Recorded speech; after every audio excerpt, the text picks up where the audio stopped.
Hi, ESAers. We're going to first talk about expense voucher, what it is and how to use it and where to find it. So to find the expense voucher, you go to www.esatexas.org. You go over to administration, go to forms and report and click. You're going to go, it's alphabetical order. You're going to go to expense voucher and you'll see this. You're going to download this expense voucher. Now, what do we use the expense voucher for? So the expense voucher is used for any budgeted item of the Texas State Council in which we pay an expense. So this may be budgeted items for the president, the first VP, education, service, and how you know if you have a budgeted item in which you can submit an expense voucher for reimbursement is based on our annual budget, which is approved at the August board meeting. The budget will be circulated and presented at the August board meeting, and then you can review that budget to see if you have an expense that you can submit reimbursement for. So to complete an expense voucher, you download the form, you can go ahead and save it, and we're going to put expense voucher training, and then you have it saved. So you can use this over again. So to complete, say I'm an officer, I'm an appointed board member, and I need to submit an expense so that the Texas State Council treasurer can reimburse me.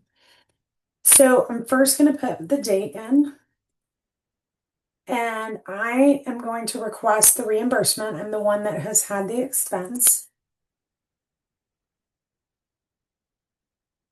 And what is my office or appointment? President. And who does the check need to be made out to? So if I made the expense and I need to have it made out to me, I type my name.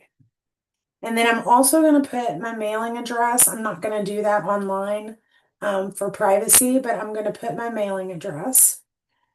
And then I'm going to put what it is. So for example, maybe I have mileage expense from presidential visits. So say I visited District 1 and I had $50 in gas. And then maybe I did District 5. Gas, maybe that was $70. Okay, I'm making these numbers up. So I take the total from this column and I put the total amount here. Okay, and then that is all I'm going to do to fill out the form. And I'm going to submit receipts for the gas that I purchased during my visits to District 1 and District 5. You leave voucher number blank, that is for our treasurer's use. And you leave these blank. This is for the president and treasurer. You are going to save that again. You are going to email or mail or hand to the president your voucher.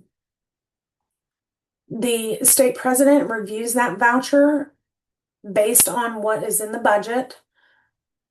And when that voucher is approved, the president will sign it and send it to the state treasurer.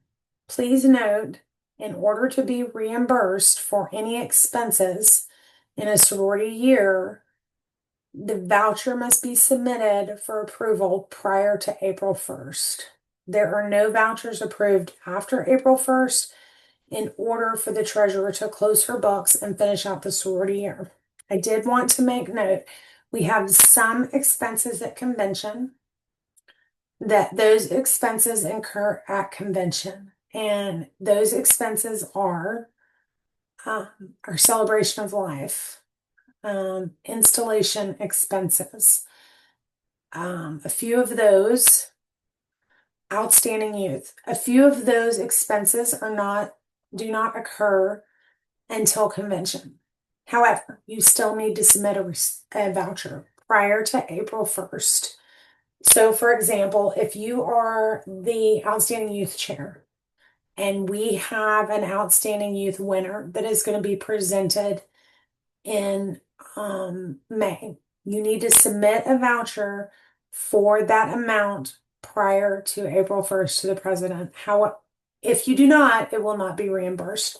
So, and we cannot continue to reimburse in a new budget year. So we need to go ahead and write out any checks prior to convention, prior to the treasurer closing her book. So your drop dead deadline is to send this to the state president prior to April 1st of each year. If you have an expense with receipts, you're going to attach it. If it's an estimated expense, you're just going to send the voucher. That's all on expense vouchers. Thank you so much.